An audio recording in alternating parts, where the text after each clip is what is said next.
Hi, it's Splinterverse. Welcome to another episode of D&D New Releases, where we offer first impressions of new third-party products for Dungeons & Dragons. We cover a selection of titles from Dungeon Masters Guild and DriveThruRPG each week. The titles are presented in alphabetical order, and all of them are linked in the video description. Purchasing the books using those links helps the channel, but you can also support us by purchasing one of our best-selling books. Our newest release, Dragonlance Companion, offers 180 pages for players and DMs to bring the magical world of Krynn to life. And like many of our books, it's available in hardcover and digital format. Our Swarms of the Multiverse offers over 70 brand new creatures, including their associated swarms, instructions on how to make your own balanced swarms, and lots of bonus materials such as 4 new demi-planes. Our Feywild Companion offers 150 pages of Feywild fun for players and DMs alike. Also, our book, Fizban's Vault of Draconic Secrets, contains over 50 pages of dragon-themed player options, including a subclass for each class and much more. We've got lineages suitable for any setting, as well as optional lineage rules in our Van Richten's Librum of Lineages. With our Potions Unlocked book, we have over 100 pages of material to take potions to the next level in your game. Please support the channel by purchasing our books using the links in the video description. Before we talk about the new releases, we got to talk about the exclusive Splinterverse discount for the week. And this week, it's on They Came From Beyond the Stars, 4 subclasses and other player options for characters influenced by the Far Realm. It's a really cool title. It's by Milos Gawecki, who is a very talented designer, has worked on a number of Splinterverse media books. Really enjoy working with Milos, and I'm sure you're going to enjoy this book. And it's normally $3.95 for the 22 pages, but we're giving it to you at 80% off, so it's going to be around 79 cents, which is just such a steal of a price. It's a silver bestseller, so it's sold over 101 copies, and I can see why, because not only does it have these 5 subclasses that have this sort of inspiration from the Far Realm, you've got 5 new magic items, you've got 8 new feats, so there's a lot on offer in here. And what's also really cool is that when you look inside, you get to see the whole book. So you've got the Artificer Specialist called the Chthonic Originator, so you can study an ominous lodestone and learn how to wield its powers. You've got the Way of the Entropic Void for the monastic tradition, the Paladin Oath of the Feasting Vast. The Sorceress Origin is Dark Side of the Moon. And then for the Warlock, they've got the Obscure Star in here, which is awesome. So, and I mean, I love this artwork. Look at how cool that is. Very, Elder Gods, Dark Realms, Cthulhu style feeling to all of this, which is just so fun and beautiful artwork as well. And I love the dark background with the light text on the front. You don't see that much, but it's a nice change of pace for sure. So here we got the Artificer. I'm just going to scroll through so you can see. And I mean, this is a good amount of pages just devoted to this Artificer. And then you got the Lodestone Origins. And then you get into the Way of the Entropic Void. And then you get to the Sign of Decay, which is really cool for the feasting, your connection to the Feasting Vast. And then you got the Sorcerer's Origin, Dark Side of the Moon. I mean, just gorgeous, beautiful artwork. Love this. So let's pick some stuff to read. So it says, let's go back and read the beginning. Oath of the Feasting Vast. A conscious fluid extends in every direction until it meets moving mountain ranges of creatures too strange to accept. The horizon is scattered and uneven where breathing islands gaze into the distance with shuddering eyes. In place of stars, endless maws filled with teeth spread across the pulsating dark sky. This is 𝘼𝙤𝙗, the feasting vast, or at least, with those unfortunate to survive the contact with chaotic matter C in their dreams. For them, there is no hope, only the horrific realization of what is waiting in the afterlife. So you see how well written that is and how interesting it is. Very, like I said, Cthulhu sounding, Lovecraft. You get that feel of this just vast evil almost, you know. It says, those who found endless corruption in their search of the ultimate truth take the oath of the feasting vast to ease their own suffering. In return, they spread the corruption of the twisted reality they carry inside. Nothing compares to the eternity spent in the fetid embrace of 𝘰𝙬𝙧, but postponing the inevitable often seems like the only right choice. So yeah, these people are going to be tortured, but that's a fun way to role play, right? Reflecting that you're battling this inner turmoil, but you're trying to help and do good and just put off the inevitable end. And you've got your tenets, like spread the corruption. All worlds must know the decay. People will fear what might await them in their afterlife. Seal the fate. Enemies must be brought before the embrace of 𝘰𝙬𝙧. To refuse assimilation is the greatest sin. Abandon the living. There are no ties too strong to be broken. You are touched by 𝘰𝙬𝙧, and you should despise the natural. So yeah, so you're going to be, if you're trying to be good, you're going to be fighting against that, but succumbing to it probably. If you're trying to be bad, you can lean into all of that, of course. But let's look at the most powerful ability for this one. So the 20th level is you are the decay incarnate and an avatar of unsated hunger. You can use your action to become a living manifestation of the feasting vast. For 10 minutes, you gain the following benefits. You create a 30-foot radius sphere of gelatinous matter around yourself that is difficult terrain. Each creature of your choice in the sphere takes acid damage equal to half your paladin level at the end of your turn. You regain hit points equal to half the acid, necrotic, and poison damage you deal. And after becoming the manifestation, you can't do so again until you finish a long rest. So that's cool. And then you also have this, it says your connection with the feasting vast can have significant impact on your everyday life. So it infects your body as well. So some of the things that happen around you could be grass slowly withers where you've walked. Children feel uneasy and ill when you're around. Your body seems weak as if you were constantly sick or old. However, it doesn't make you any less capable. So fun, flavorful way of feeling like you're connected to this vast thing that wants to consume everything, basically. So looking back here at the Artificer, it says, magic can be found even within the most mundane objects. Studying them and their connection is the quickest way to learn how to control this powerful force. However, such an approach can be dangerous, especially when mysterious powers that come from these objects have unknown origins. To understand them is no small task. To dominate them is borderline irresponsible. The mind-boggling objects known as lodestones were first discovered by the chthonic originators. As the artificers studied them and slowly learned how to manipulate their powers, these lodestones also quickly seize control over their wannabe masters. So that's going to be fun. You're going to have this lodestone object that's going to be part of the story, and who has control? Is it the lodestone or is it the artificer? And over time, it could get dicey. So you've got their features here. They get additional spells, of course, and then, of course, they learn to create a trance-like lodestone. Using jeweler's tools, you can use your action to magically conjure a tiny lodestone. It appears in your space and attaches to you. The lodestone disappears together with any bonuses it is providing when it is hit with a melee or ranged attack, and has an AC of 18, and the value increases by 1 with each magical item you are attuned to. Once you create it, you can't do so again until you finish a long rest. On each of your turns, you can use your bonus action to send the lodestone and attach it to a willing creature within 30 feet of you. As part of the same bonus action, you can release the lodestone's antediluvian power, choosing from the options below. So you can, one is called Distant Lash, make a melee spell attack originating from the lodestone at a target within 10 feet of it. On a hit, a tendril of crystalline energy whips from the lodestone, dealing cold damage, and the target can't take reactions until the start of its turn.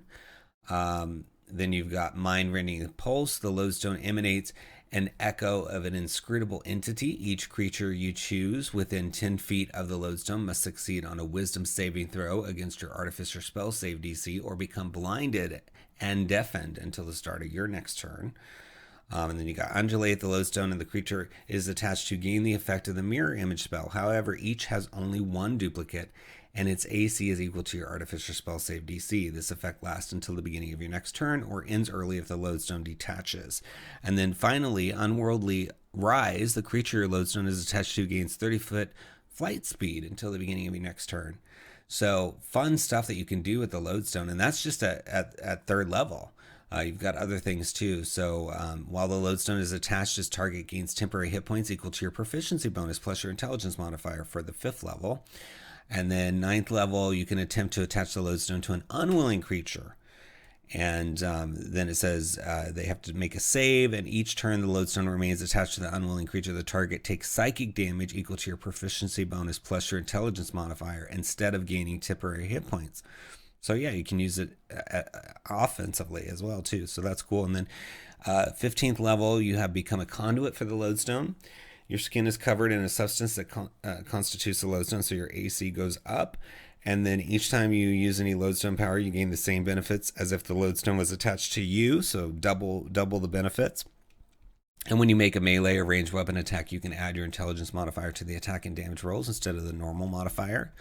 And then your distant lash damage increases to 2d8, so that's cool. And then they've got a whole section on the origin of the lodestone in here. So it says, somehow its origin is unknown even to you.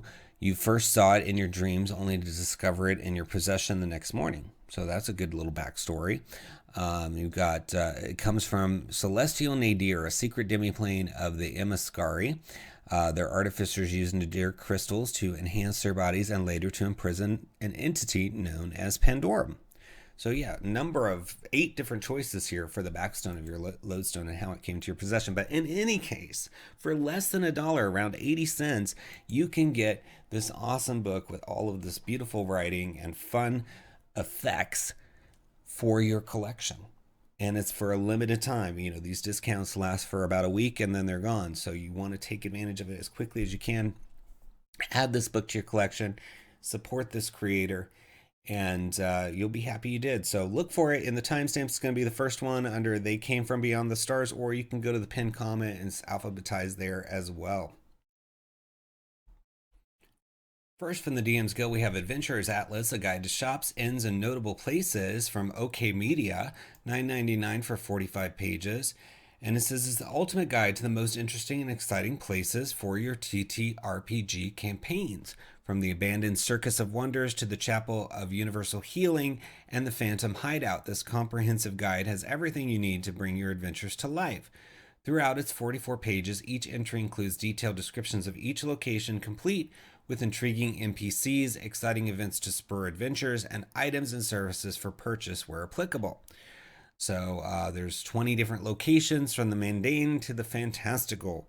So you're going to have lots of options as a DM with this. And I'm going to point out it's also part of a bundle down here. So if you click the link in our video description to get to this, you'll also be able to get to the bundle, which is cool. And they have a bit of a different preview because they're using the publisher preview. So it's going to look a little different than usual.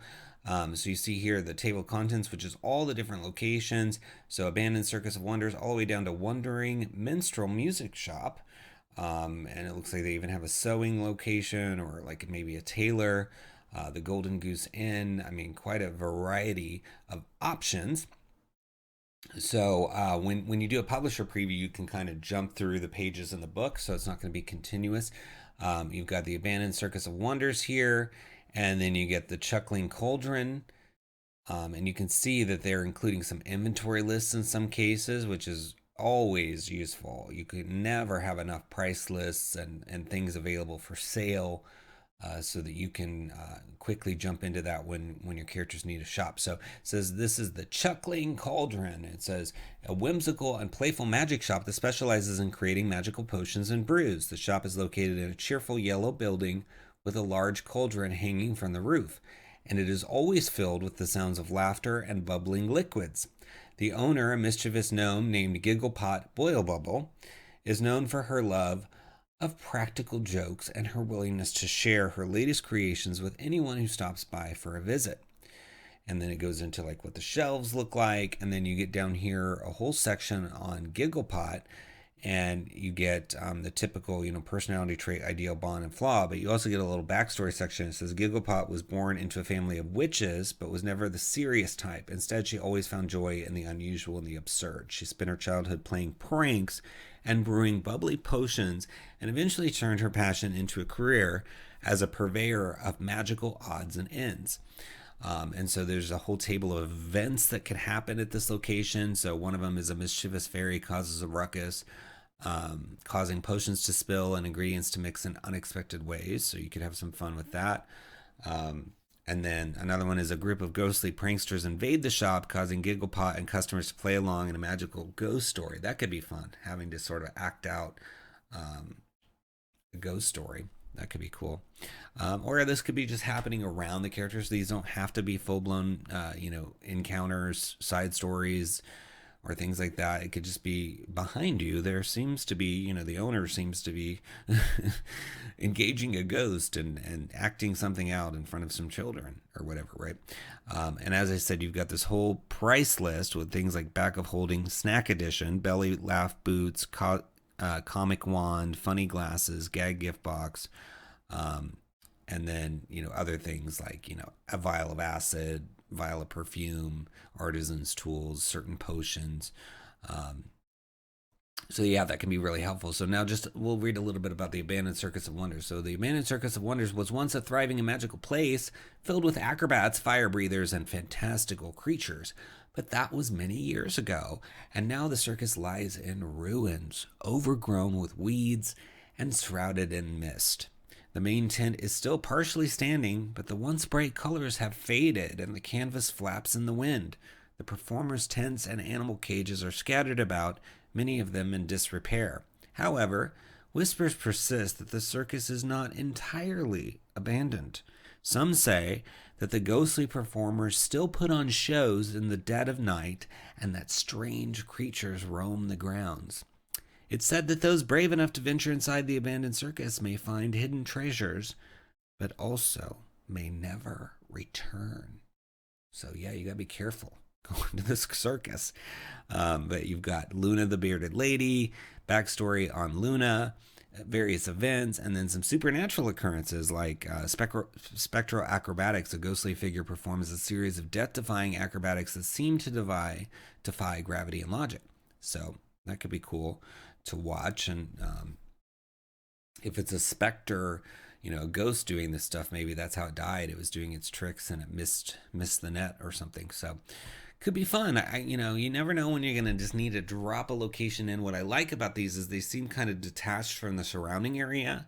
So you'd have no problem dropping these in, either your own homebrew settlement, in the middle of nowhere, in an existing settlement like Waterdeep, wherever you need some, crumbling circus for some encounters, or you need a magic shop, or it looks like, there's a tailor or a place called the Rusty Anchor or the Golden Goose Inn or Enchanted Emporium, etc. You can drop these in. So pretty cool. And it is in our links under Adventures Atlas. Give it a click. Next, we have Adventures in Hawk's Rest from Scroll for Initiative. It's $3. With some really gorgeous looking maps, and it says it's the love letter to low-level D&D. Studio Ghibli meets The Shire meets Lost Mine of Phandelver, an open-world hex crawl for characters of first to second level. Hawk's Rest is intended as a prologue to a longer campaign with 7 keyed adventure sites and fantastic maps by Dungeon Baker. Hawk's Rest is written for new and veteran players alike, but avoids the usual pitfalls associated with first-level adventures. Not only are the encounters balanced to avoid character death, but most combats can be avoided entirely with clever role-playing. So very, very cool. And it's 37 pages. Unfortunately, the full-size preview is not working, so we're going to zoom in on the small one. It was before, but something happened. If you make a change to the behind-the-scenes page on your title, sometimes it screws it up. So anyway, it looks gorgeous. Look at this map. That map is awesome. So you got your introduction. It looks like this. Yeah, this is the only page we can see besides the cover with the small preview. That's okay. We're going to zoom in and read some of it. I was looking at it previously when the thing was up, and you could see some really glorious maps. And this is a good sample of one. They've got some other glorious ones in here as well. You can never go wrong with a map like this. This could be, because there's probably one in here that's not labeled, so you could make this any little town that you want. It looks great as Hawk's Rest, but without the labels, you could reuse this over and over. So it says, Locating the adventure. Hawksrest is generic enough that you can place it in any setting you like. In the Forgotten Realms, it would work well in the Dale Lands or Ds'Aran Valley. In Eberron, you can place the village in rural Ondare or Breland. And it says it uses experience points, so it's not a milestone leveling. But yeah, I can't read a whole lot for you at the moment, but I hope you come here and check it out, because I mean, look at how gorgeous this is. It's so well laid out too. Like, this gives you a lot of white space for your eyes. Everything I've read has been well written. It's not filled with typos or kind of run-on sentences. Sometimes I see that a lot, and it's like, ugh. That's going to be hard for the DM to do, but this seems like it's super well written. And so hopefully by the time you get here, this will be fixed, and you can see more, or they'll add more to this quick preview or something. The previews are always getting messed up, and it happens all the time on these sites. So hopefully in 2023 they'll get some improvements going behind the scenes for these previews, because I mean, just even looking at this cover, I mean, these icons on these maps are stunning. So I don't want you to miss it. It's only $3, 37 pages for $3. I mean, that's like not even $1 for 10 pages. That's a good deal. So I hope you check it out. It's under Adventures in Hawksrest. Give it a click. Next we have Glyph Skirmisher by Eric Rise, and we've covered a number of titles in this series, and it's a really fun series from Eric, where you get enhancements to spells typically, but this one's going to be a little bit different. But before I tell you about that, it's 9 pages, $2.95. So great price for this. It says, adapt to every situation, bring new tools to the table, and unleash devastating effects with 40 new magical glyphs for martial characters. So this is a little different. We're used to these being added to spells, but not so here. It says, release a burst of fire from your weapon at unsuspecting foes. Explore new tactics and avenues of attack as your toolset expands. Find the perfect combination of glyphs for your playstyle, or change it up every game. So you can use it with the other glyphs. What's nice with this series is it's really flexible. So it's not like you're saying every spell has a glyph and you have to use all of them. Quite often in the series, a spell will get several glyphs, and then it's a question of which one the DM wants to allow, or which one the DM is going to tell players about, or maybe one goes to an NPC or bad guy, and the other one goes to players, or whatever, right? You could just do all sorts of things. You can even take some of these effects and put them on other things. They don't have to stay with the spell. So now we're going to see how this is going to work with these martial effects. So I'm excited about that. So let's look inside. So there's a whole intro on what are the glyphs, etc. It says martial glyphs are a way to add new options to in and out of combat for martial classes, and are similar to fighting styles or class features. You automatically know all martial glyphs, and you can activate a glyph by attuning to or slotting it. Slotting glyphs work identically to attunement and can be done during a short or long rest. You must end all active effects of a glyph before unslotting it. So it says replacement. You have a number of glyph slots equal to half your level. You can have a maximum of 10 glyph slots between both magic and martial glyphs. As a dungeon master, glyphs offer a way to customize monsters and give them new functionality. When giving glyph effects to a monster, you can disregard most of the rules here and instead give them the effects you like or what you think. So, and again, even though there's a system, you as the DM get to pick which glyphs are on offer, right? You don't have to say every glyph in the book is available to you, right? You can print out the ones you want, or copy paste them, or however you want to get them to your players, and say, okay, these are your options. And it shows you how to obtain them. There's a number of different ways you can do it. You can customize the glyphs.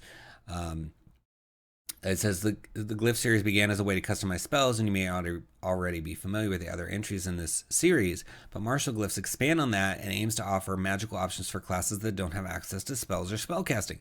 However, there's nothing stopping a spellcaster from picking up a few of the martial glyphs to round out their character or try different playstyles. So, and there's also casters that sort of funnel everything into a weapon or whatever, right? So it would even fit there, I think. So here, you guys, it shows you how the saving throws work, and then it gets right into all the glyphs. So we're going to just pick a few random glyphs to read for you. They're sorted by School of Magic. So let's look at Abjuration here. So Glyph of Denial. As a reaction, when a creature attempts to teleport within 10 feet of you, you trace a warding symbol on yourself that repels magical travel in a 10 feet radius area around you. Until the start of your next turn, creatures can't teleport into the area and are instead shunted to a position within 15 feet of their target destination. So yeah, that could be super handy as you're dealing with enemies. I like that. And let's find another one. So Glyph of the Sixth Sense is for weapon. It says whenever you are hit by a hidden creature, you can use your reaction to divine the creature's location. For 1 minute or until you use this feature again, the creature gains no benefits against you from being hidden. Love that. That's fun. Okay, so let's find another one. Let's go to another school. Oh, Necromancy is always an interesting school. So Glyph of the Enemy Within. It's for a weapon. It says as a bonus action, you trace a forbidden sigil in the air and imbue your melee weapon with necromantic energies. The next time you hit a creature with that melee weapon before the end of your turn, the weapon's damage type becomes necrotic, and you gain temporary hit points equal to half the damage dealt. So yeah, I mean, that's cool. You get different damage type going on, little thematic fits with the necromancy, but then you're also getting some hit points. So you're getting that sort of life energy back, which happens with some necromantic spells, right? So it's got that kind of feel of necromancy for sure. I mean, these are really well written. They fit the schools of magic that they're in. They definitely connect to weapons and armor. You can see just scrolling, this is for armor, this is for a weapon, armor. You can see the connections as you go through to various martial things. If you're a fighter, you're more focused on your armor than maybe another class would be, etc. Right? So love it. Love how cool this book is and how useful. But a lot of those effects, right? They're cool as glyphs in the system that Eric has developed, but again, these can be ported to a monster action or to a boon or to a piety reward. There's so many ways. You could think of these books as just a list of effects that you can use for a variety of things. And sometimes DMs will say, "Oh, I think that's too powerful for players" or whatever. I think these are pretty well balanced from what I'm seeing, but just saying, the versatility of this book series means that you can take anything that you feel is overpowered for your table, because every table's balanced a little differently, and just slap it on a monster, right? Or a magic item that's like another level higher or whatever, right? So just the versatility here is so cool, especially when you can buy these books for like $2.95 each. So very, very cool. I love it. I hope you check it out. It's under Glyph Skirmisher in the links below. Give it a click. Next, we have Harvesters of Worlds, a level 1 to 20 Spelljammer campaign. That's massive. 1 to 20. That's the whole thing, beginning to end. I like it. Save Your World from Invading Conquerors from Space by David Pielmeyer. Or Meyer. Pielmeyer. Not sure. I think Pielmeyer sounds more like that's what I would imagine it says. But I don't know. I butcher names on the show all the time. I apologize in advance if I did. $24.99. Well, yeah, I guess in advance or after the fact, however you say it. Anyway, $24.99 for 269 pages. That's a lot of pages, but you need a lot of pages if you're going to go from from level 1 to 20, right? It says, save your world from an army that descended from the sky. Your world has been at war with a conquering alien race for the past 10 years. The adventuring party are all displaced refugees seeking a safe place. Little do they know, they are about to discover a way to save their world from the invaders, but completing this mission will require them to venture far beyond their own world into the vast reaches of wild space. So it sounds like a perfect thing for Spelljammer. I mean, I haven't really seen any official, from Wizards or even on DM's Guild, a 1 to 20 campaign for Spelljammer. I could be wrong, but I don't recall any off the top of my head. So very cool. It says you get some background. It talks about a betrayal in the background. Then it gives you the adventure overview. So you got to make it to Darkholme and find a patron there. Help the people of Darkholme. Find the archive and intelligent magical sphere. Find and repair a crashed spelljamming ship called the Farsight. Find the Shadow Stone to escape for lean, and it just goes through all the little steps, which is cool. I could see there's going to be a lot of stuff going on if you're going to get all the way to 20. And so it says this module is written using the following steps for the DM to prepare before running games: review the characters, create a strong start. So they're leaning on the Lazy DM's Guidebook, which is a really fun book. And so it talks about, you know, how to kind of set yourself up for success. It says it's structured to provide as much of the info you need to run encounters on the page where the encounter appears. Encounters are called scenes in this module. When an encounter uses monsters from the monster manual, a page number for the stat block will be referenced.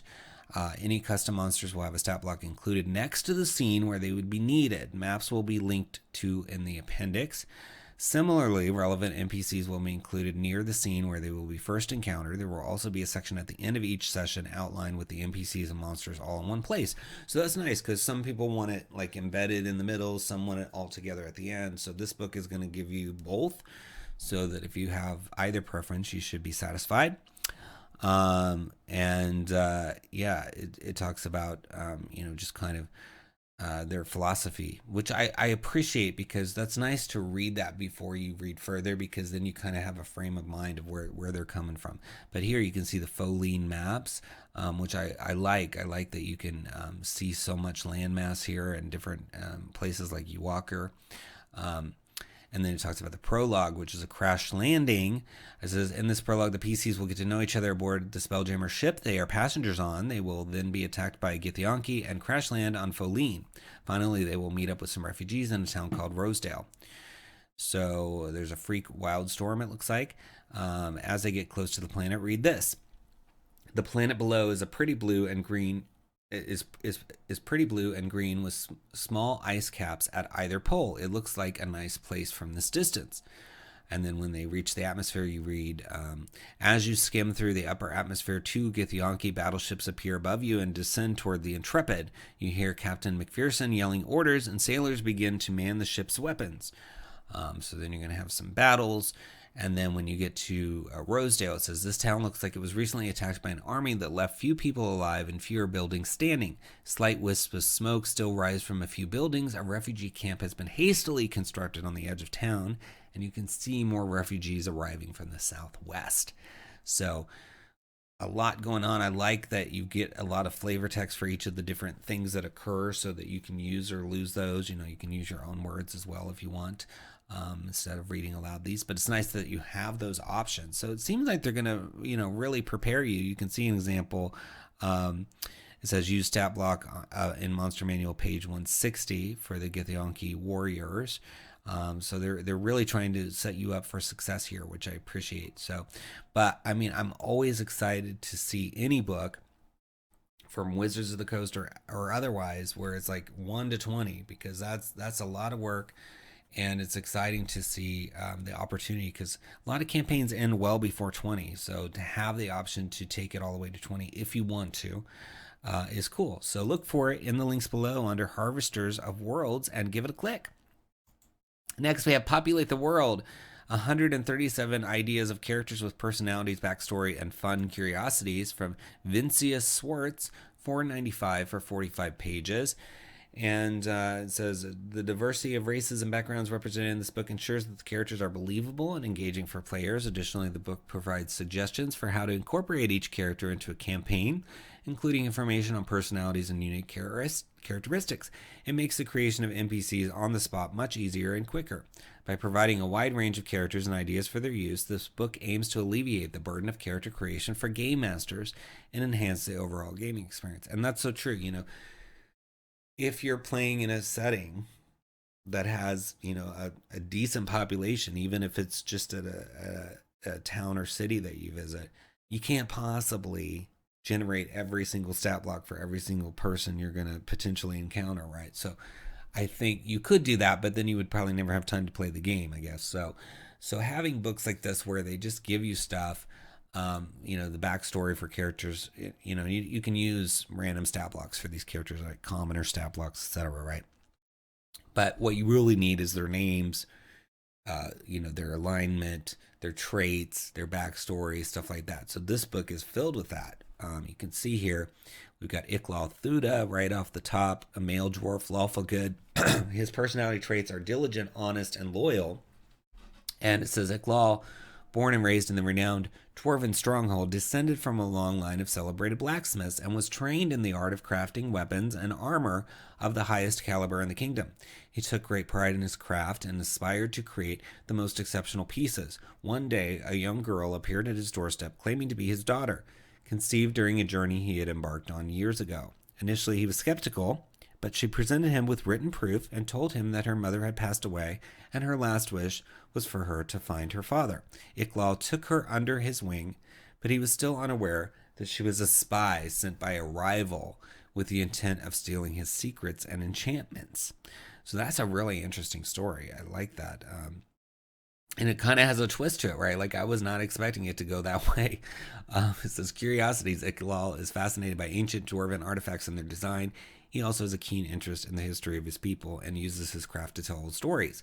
So if you have this blacksmith character making, let's say they're making something for one of your player characters, and the daughter, they hear that this is the daughter, and they hear this backstory that we just read, except for the spy part. And then later, one of the players sees this daughter talking to somebody else because she's a spy, right? And uncovers this secret. So then imagine that predicament that the player character is in, because they now know that he's been lied to, that they're a spy. And it's like, what do I do with this information? Do I tell 𝘏𝙤 or not? And, maybe they do. And they, and then things get resolved. But, I don't know. But you could put your characters, your player characters, in the middle of these NPC characters' backstories. So, love it. Love it. That's just one. Right off the bat, this first blacksmith we read was pretty interesting. So let's move forward and read about a trader down here. So we got a bunch of options, and there's also soldiers and guards. So let's go to the first trader here. Carrie Stonefist, a female dwarf who is greedy, astute, and practical. Carrie came from an affluent dwarven family, the proprietors of a thriving mining enterprise. From an early age, she was initiated into the intricacies of trade and the art of negotiation, absorbing the acumen of commerce like a sponge. Her avarice for wealth and prestige led her to leave her familial pursuits and embark on a journey of her own. Her approach to business was pragmatic, to the point of callousness. With only one goal, augment her fortunes, she resorted to underhanded tactics and exploitation of her trading partners. Her husband could not abide by her unscrupulous methods and eventually decided to leave her. Carrie refused to accept this defeat. Her obsession with reclaiming her former love clouded her judgment. She became fixated on winning back her husband at all costs. Wow. So, yeah, these are some strong backstories. It's really, showing that, you could have this character be like, will you go get me this magic thing? I'm going to give it to my husband as a, I'm going to try to get back with my husband, and this is how I'm going to do it. He's always wanted this magic weapon. Or, maybe will you take him on an adventure? He's always wanted to go on an adventure. Maybe if there's so many things that Carrie could try to hire the party to do to try to get her back with her husband. So I love this, that there's all these people got things going on. And what's nice is, because Carrie's a trader and the other one we looked at is a blacksmith, your characters can be interacting with them for many, many sessions, and then all of a sudden they're thrust into the middle of this NPC story. How cool is that? That kind of a callback. As a player, you're like, whoa, were you planning this the whole time? Did you know that, Carrie was going to ask us to do this back at such one? Oh, yeah, I did. You should give a shout out to this book if you do that. But still, I think that could be a fun experience for your players to just have these sort of background characters come to the forefront. It's really, really cool. There's this method in writing, when you're writing like television or comic books or things that are serialized, where there's the A storyline, which is like the dominant storyline. Then there's a B plot and a C plot. And in some cases, especially comic books, what'll happen is that C plot will be just sort of on a simmer in the background. and then eventually the A storyline gets resolved, B becomes A, C becomes B, and they just kind of step up, and eventually that C plot that was simmering becomes the A plot, and it just feels exciting because you've got this connection to this little C plot that's been going on. So love to see DMs doing that, weaving stuff in, and all it is you have a trader that you go sell stuff to, and then next thing you know, you're in the middle of a story with them, and you can decide never to pull the trigger and never action on that. But it's there as an option if you want the story to go that direction. So books like this are great. You can never have enough, and they're so well written. I was really not sure what to expect from Vincius here, and I'm pleasantly surprised. I really do enjoy the depth of these stories and the creativity of the stories. So check it out. It's under Populate the World in the links below. Give it a... Next, we have The Witch Hunter, a martial archetype by Dylan Bockelman. And it's $2.95 for 2 pages, and it says a martial archetype for those who would purge wicked magic from the world. Inquisitor, Judicar, Templar, Witch Hunter. There are many names for your order. You who are not so lucky as to be born with the capacity for magic, who have dedicated yourself to protecting others from those who would abuse the arcane, you with your twisted sense of morality and righteous conviction, you who will see that those who would wield dark magic are destroyed no matter the cost. The innocent may never understand, but they will be protected nonetheless. So that'd be an interesting angle for a character, because presumably there's going to be people with magic in your party. So I'm guessing you're going to have to focus more on the black magic or dark magic or misuse of magic as compared to all magic. Grim Human raises his finger and with a single word condemns a wicked cultist to the pyre. The stench of necromancy chokes a wiry halfling whose zeal pushes them and their allies forwards through the horde. A stone-faced dwarf carves through her enemies, each wicked mage slain, reinvigorating her to push on to the heart of their dark sanctum. As a witch hunter, your innate sense for magic allows you to hunt down and smite the wicked, no matter what dark corner of the world dark sorcerers hide in, no matter what deep cavern liches make their lair, no matter the facade hags put up to hide in polite society, you will hunt them down and see them brought to justice. So yeah, liches, hags, dark sorcerers, we can all agree maybe are things to be considered for taking down. So that would work with a party as well. So yeah, whatever story you want to make, the nice thing is with these subclasses created by third parties, is you can swap the backstory for whatever you want. Maybe you're playing either a published campaign setting or a homebrew campaign setting where you've got a faction that's like this already, so you can just tie it to that, right? Really cool. So you got bonus proficiency right away with Arcana or Religion. And then also at 3rd level, you can see straight through liars and heretics. As a bonus action, you can designate a creature that you can see. They must make a charisma saving throw. On a failure, they are marked as accused for 1 minute. Until you designate another target, you have advantage on insight and intimidation checks against the target. Additionally, attacks you make against an accused creature deal additional damage, which grows at each level. And then at 7th level, you have learned to sense foul magic. You can cast both detect magic and identify spells a number of times equal to your wisdom modifier, and you regain all expended uses of it when you finish a long rest. Then at 10th level, you learn how to disrupt the focus of powerful mages. When you hit an accused creature with a weapon attack, it has disadvantage on the next saving throw it makes to maintain concentration. And then I'm going to skip the 15th because I don't want to read everything. I want you to read some on your own, and you do get to see the whole book with this preview. 18th says you find yourself empowered against spellcasters. If an accused target attempts to cast a spell, you can use your reaction to force them to make a charisma saving throw. On a failure, they are unable to cast the spell and take psychic damage instead. And then, of course, if they succeed, they can cast the spell as normal. But it's cool to be able to sort of counterspell stuff. And that makes sense, because if you're a witch hunter and you're trying to stop magic, right, you would have some mechanism by which to do that, literally, not just with ending their lives. So I like this. I think it has a lot of potential, even as, you could have an enemy faction using these abilities and going up against your players. So that effect that I just read, that could be something that it does when one of the players casts a spell, especially if you have like a heavy magic party where everybody's a caster. I think this could be a really fun, have something, maybe they're doing a mega dungeon, right? And they're going through it, and then eventually they find that there's sort of this witch hunter group that's been following them, and then maybe there's a skirmish, and then later they catch up to them again, and they have this sort of final showdown, and they, who's going to escape the mega dungeon? Is it this caster centric party, or is it the witch hunters? And that could be really fun, sort of.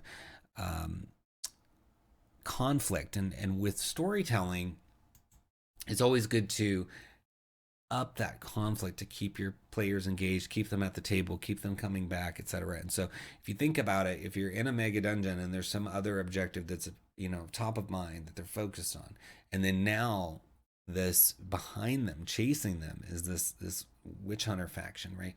You've just increase the pressure. There's a pressure to get to the objective of the mega dungeon in a certain amount of time, or a regular dungeon even, and then there's the pressure of being chased or being trying to escape this witch hunter group, right? So those are at odds, and going to be challenging, and it'll be interesting to see how it all plays out. But I love it.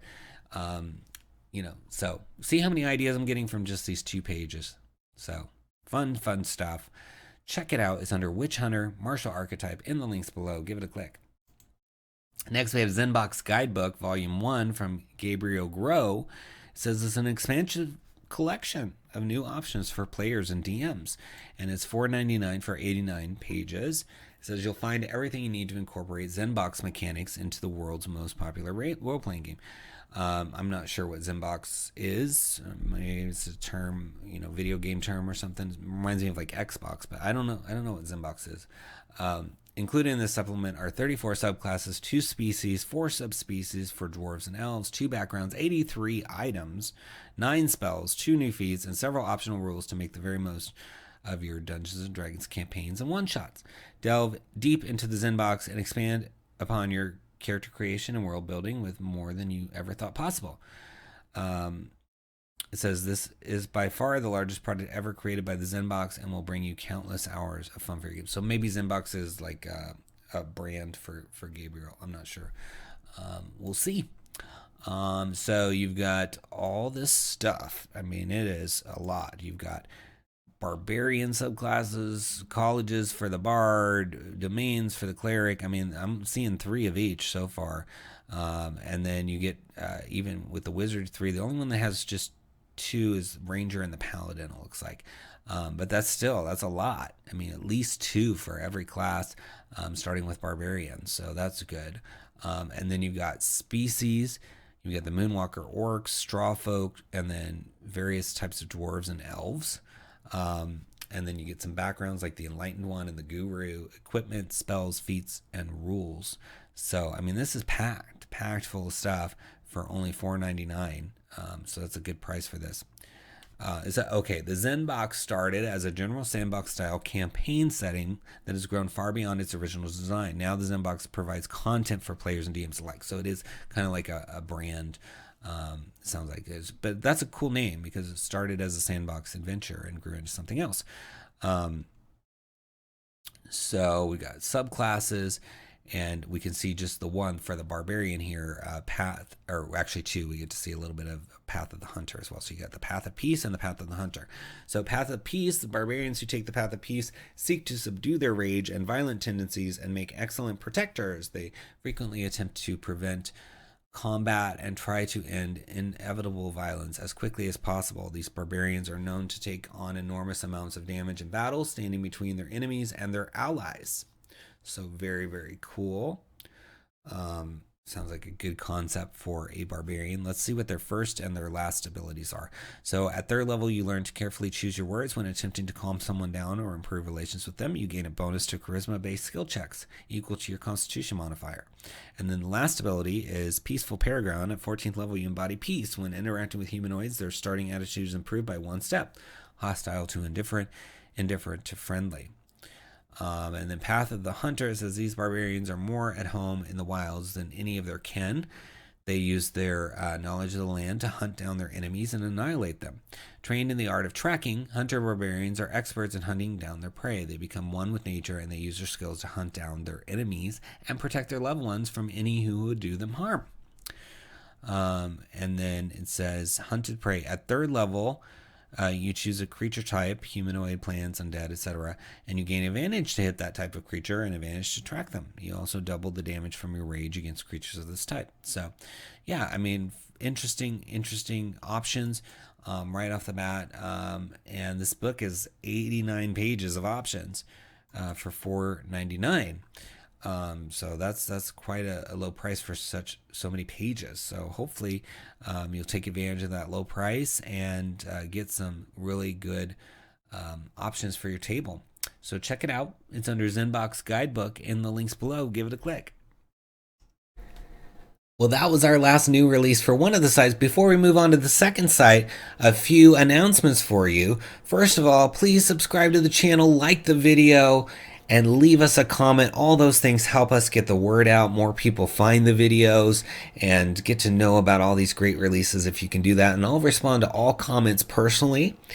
If you can click those links in the video description and support all these awesome creators that we featured this week, that really helps them. This business is tough, so you want to help encourage them to stay in it and creating these awesome titles for you to enjoy and bring to your table. And if you click any of those links and make a purchase, even if we didn't talk about it today, it's going to help support the channel through a small affiliate fee. So we really appreciate it when you do your shopping with us. That's awesome. And if you really want to take it to the next level to support us, you can purchase one of our books. You can go to splinterverse.com to read more about all of those, or click the links in the video description in the section we have on our books.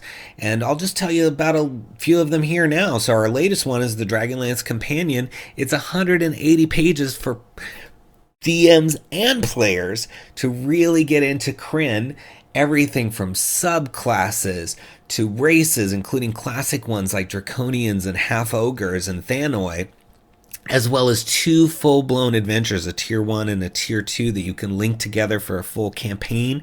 We've got monsters, magic items, encounters, new types of items like legacy items, and even herald items that are connected to the gods, which we profile in massive detail so that you can use the piety system to really interact with the gods. So there's just so much to be found in there for Dragonlance and Krynn if you're into that, or if you want to take these things and put them in another setting, of course. And it's available in print as hardcover or digital, or you can get both for this combo price where there's no extra charge for the digital. So that's always very cool. Then we've also got Swarms of the Multiverse, which is over 180 pages dedicated to brand new monsters that have some sort of connection to swarms, whether it's they form swarms, they summon swarms, or they control swarms. Each of the 70 new monsters in this book have some sort of connection, and we give them lots of space in the book. Each monster gets a minimum of 2 pages, so you get lots of lore, you get tactics, you get a playlist of the moves that they would use on their stat block. So if you want to quickly run it without reading too much, you can just go through the playlist. We've also got associated things like magic items that are connected to some of the creatures, demiplanes, full demiplanes that you can explore with some of these creatures as well. Then we've got rules for you to create your own swarms that are balanced for 5th edition, so that's really helpful. And then we have other types of swarms like environmental swarms that don't even have hit points but are more like hazards or puzzles that your party will have to pass through on their way to whatever the next adventure is. So tons and tons of stuff to really bring swarms to life and help you make a swarm out of any creature, whether it's third party or an official Wizards release. You'll be able to confidently make those swarms using those balanced rules. And again, it's print or digital.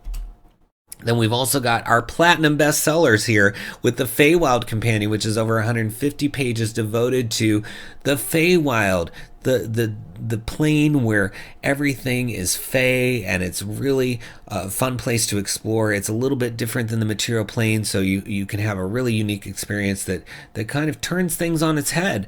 And this fits well with Wild Beyond the Witchlight or any other Fey experience that you want to have. It's got player subclasses, one for each class that connects to the Fae. It's got magic items, races, lineages, It's even got trinkets, a new type of item called Flowers of the Feywild, which is a new consumable that helps you really feel like you've gone to a fantastical place. But these flowers can be used as a consumable item or like an environmental hazard, which is fun. We got a brand new Domain of Delight with a beautifully illustrated map in the same style as the one in WoW Beyond the Witchlight for Prismeer.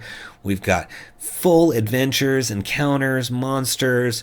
I mean, it's just jam-packed. VTT tokens, all that stuff if you buy the digital, but it's also available in print as well. So you're going to want to check that out. Then there's also our other platinum bestseller, Fizban's Vault of Draconic Secrets. It's devoted to dragons. It's meant to tie into Fizban's Treasury of Dragons, but it can be used on its own. So you've got dragon-themed subclasses, one for each class. You've got trinkets. You've got magic items. You've got horde magic items, draconic gifts. So those things that are in Fizban's, we're expanding and giving you more. So you have more draconic gifts and more horde magic items. You get a brand new familiar, adventure hooks to tie everything together from the DM point of view, so you can make those subclasses NPCs or whatever you want to do. So it's really, really good. It's going to be a hardcover soon. So by the time you watch this, it might already be a hardcover. So you can get the hardcover and or the digital as well. Then we've got our Van Richten's Libram of Lineages, which is devoted to the new concept of lineages that was introduced in Van Richten's Guide to Ravenloft. And it's really fun. It makes your race basically something very personal to you, because lineages are something that is sort of thrust upon your character. It's not how you were born. It's an experience that you've gone through, and it's changed you. And so these are very conflict-driven lineages, suitable for any setting, not just Ravenloft. Got 4 of those in there, and then we've got optional rules on how to string those together, so you can go from one lineage to the next, or you can remove a lineage if there's some reason you want to go back to the original race, or just for story purposes you want to remove it. You have that option with this book. And then we've got Potions Unlocked, which is print or digital, and it's over 100 pages, and it's really devoted to taking potions, which are kind of a run-of-the-mill thing where you just say, oh, I'm going to take a healing potion, oh, I'm going to take a healing potion, and make them fun again. It's got optional rules for taste, smell, overdosing on these potions, how to craft the potions. Even with the 30 new potions in here with really cool artwork, we've gone and given you really in-depth origin stories for each of them, that you can have a vendor relate to the players, or you can turn it into an encounter if you want to have the players be responsible for the creation of some of these potions. We even have potion themed locations, including a potion shop with 2 different stories and a whole set of maps, so you can go to each of the layers of the potion shop, different vendors that are profiled with full inventory lists, a school where you can learn to craft potions and experience various encounters and adventures. And then we've got magical plants and things that you can craft, harvest and craft your potions with. So tons and tons of stuff. The whole point of the Potions Unlocked, or any of the unlocked titles that we're going to do, is to really take something and take it to its limit, give you everything you could ever want, to be the authority on that topic almost, and just really deep dive. Our Swarms book is the same thing. It's anything you could ever want on Swarms. So if you're getting these books, we feel like you're going to have everything you could ever ask for that topic, and that's our goal for you, because we really want the money to go as far as it can, because we do try to keep our prices reasonable, and then by giving you everything we can, we're helping you have that for far into the future. You're going to have the ability to have potions or swarms or whatever our topic is come to your aid at your table. So we hope you'll support us and check out all these awesome titles. Feel free to ask questions in the comments or anywhere if you're interested and unsure. I'm always here to help you. But no matter what, I hope you're clicking links, supporting creators, whether it's us or the others out there, because this is an awesome industry. We're so proud to be part of the TTRPG space, and we appreciate you. So now let's move on to the other site and their new releases. Our first drive-thru title this week is Dungeon Oddities from Craven's Keep. It's $1.99, and you're going to get 10 new monsters for 5th edition. It's 16 pages. And you're getting creatures like Armorite, Blasting Crab, Creeping Tile, Digger, all the way down to Tome Eater. And you also get tokens, macros that you can use for your tokens, and typically great art from Craven's Keep. I love their little cartoon style they use. So let's take a look inside. You get to see 6 of the 16 pages. So we're going to get to see the armor right here. It's a monstrosity, and it looks pretty cool. It's, I can imagine that coming at you would be pretty scary.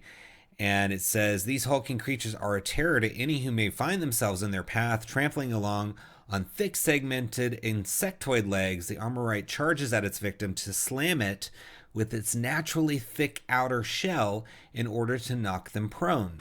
Once prone, the Armorite proceeds to devour its prey with its oversized maw of razor-sharp teeth.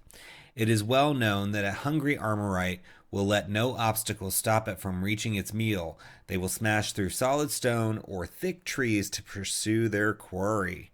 So yeah, you can see it looks like it would do just that. And it's got a feature called Relentless. If the Armorite takes 10 damage or less, that would reduce it to 0 hit points. It is reduced to 1 hit point instead, and that recharges after a short or long rest. So once per combat, could probably use that. Got a blasting crab in here. That looks cool too. I like all the little sort of yellowy spots on it.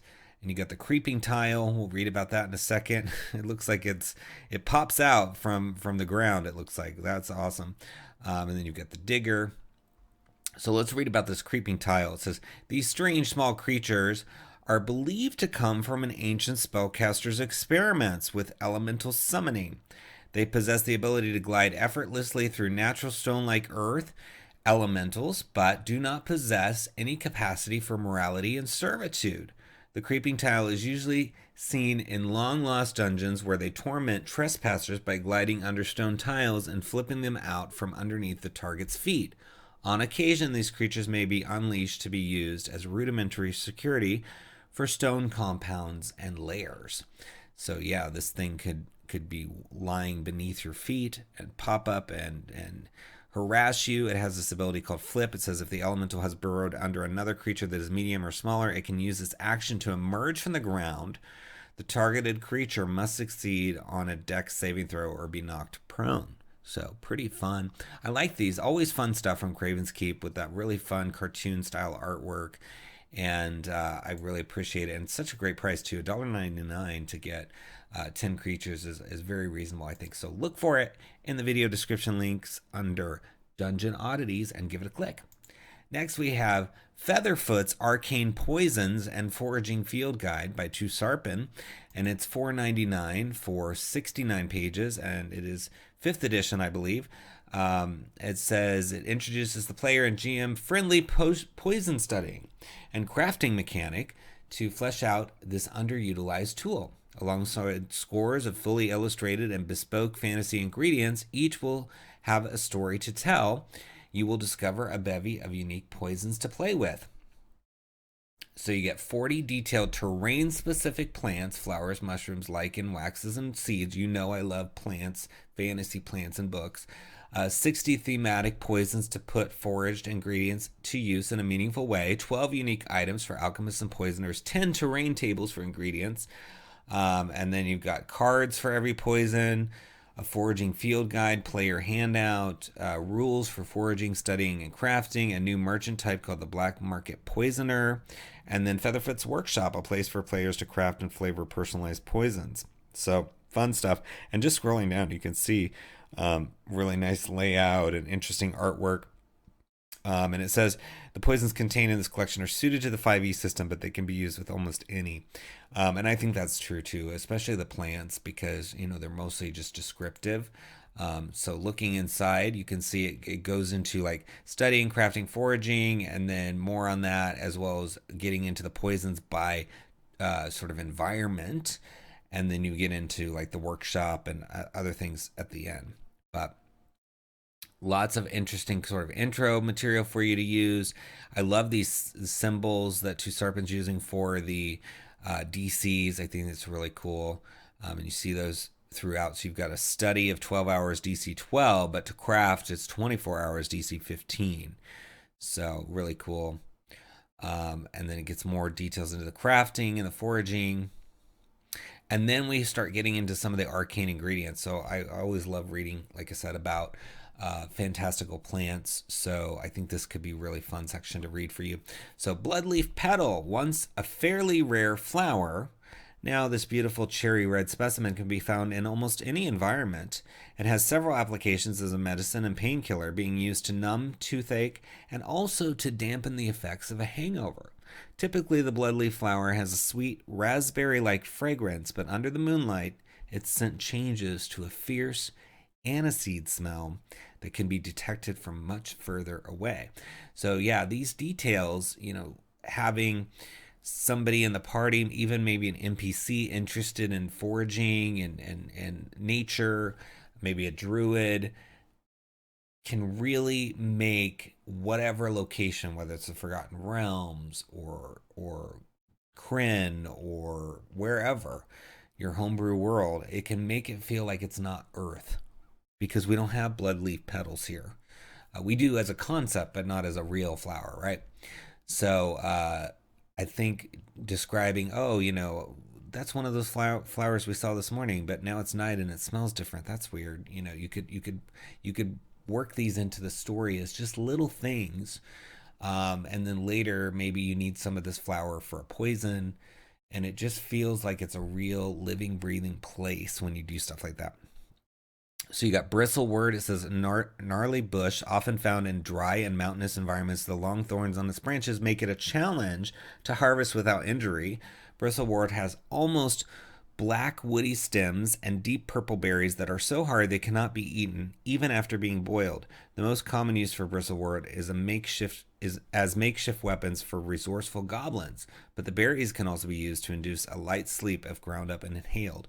And so elsewhere in the book there are poisons, right? So some of these ingredients are going to be found in those poisons. So you might have to collect them and then do this sort of study or crafting to build these poisons. You've got foraging section here. It says foraging takes 1 hour to complete and requires a successful nature check. The DC of the nature check is 10 plus ingredient modifier.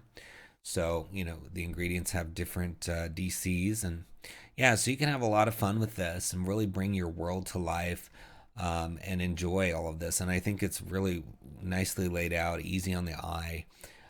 So yeah, I would look for it in the video description links under Featherfoots Arcane Poisons and give it a click.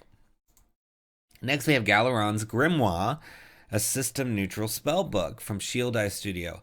I'm a big fan of 𝙬𝙬𝙬 Studio. DriveThruRPG has the option to follow publishers. I always follow them, and their layouts are always stunning, and I really feel like they have interesting concepts, and they're always coming out with something useful and helpful and just fun. I love rolling on tables. A lot of their books have some really fun tables.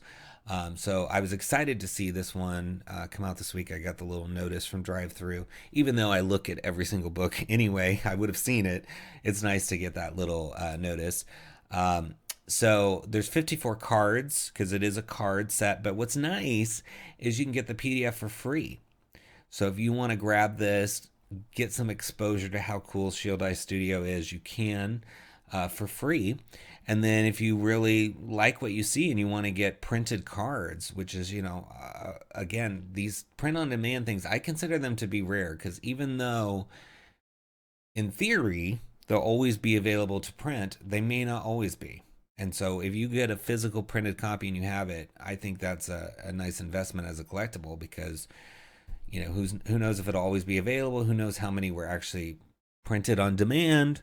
And for $13.50, you can have this whole deck of cards. Even if you don't use the text, you could just use the images. But the text is cool. We're going to look at it in a second. But it's only $13.50 for that printed deck. And you see how it looks with a nice little tuck box. And it's kind of built like a book because it is based on a grimoire. And there's some cool stitching art inside. It says, a famed wizard named Galeron has been slain, his spellbook torn and scattered to the winds. Only those who hold the spell's pages may cast it. It says this deck of cards has been designed to look like the spellbook of a wizard. Each strange spell within has been designed with roleplay effects in mind and to allow players to come up with unique opportunities and clever uses. They can also be used as session prompts or ideas for the GM. The deck also comes with lore cards that tell a backstory of the wizard Galeron. These can be used to spark an entire adventure. And so here you go. You have the deck open. You can see the cards laying on the table. So I think it just comes out beautiful. You, of course, can. It says if you've downloaded the free one, you can take them to your printer and print them on thick cardstock and use a paper cutter to get them cut out. But $13.50. You might as well make a plan at some point to get them printed if you like it. But I would start with the PDF, because why not? Because then you can look through everything, look at all the cards. It's free. So looking inside, you can see this cool little stitching detail on the left hand side of the card, because it is looking like a book, right? And the back side has it on the flip side, but it gives you some information on Galeron. And then you see each, some of the spells, as well as the back of the cards, and then some notes, etc., which would go on the back of this intro page. But what's really cool about these is it's not a typical spell. So for 5th edition, you might want to add more mechanical pieces to it, or you might look at some of these and say, okay, well, it's not game breaking enough what the spell is doing to really require all of the traditional things, like all the different little things that you see, the radius, all the things that go with the spell. And some of it won't matter. You can tell what the range is from the description. You can tell that it's going to take one action, because almost everything takes an action, right? So you don't need that to necessarily be displayed. But I mean, looking at the first one, the Queen Sorrow, it says touching a single metal object will transform it into fragile blue ice. So the effect is metal object is touched. Cost causes immense sorrow in the person who cast it, and renew, bathe under moonlight. So it kind of gives you options. So you could take that as renew the spell, bathe under moonlight, put the sword or the metal object, whatever you turn to ice, under moonlight, and it returns whatever you think that is. I think it's about when you can use the spell again, because these are outside of the normal D&D spells, right? These are like magical little playful spells that again are not game breaking. False countenance, you become faceless, relying only on your hearing to guide you. The effect is the caster for 5 minutes. You lose 3 senses as a cost. And then 3 days later you can do it again. So yeah, if you wanted to creep everybody out and have a face like that, you could do that. And you might have a story reason to do that. Maybe you want to appear to be a god, or you want to appear to be some new type of creature, or you want to mystify a crowd, or whatever it is, right? And so you have this opportunity. And then that's just the first 2.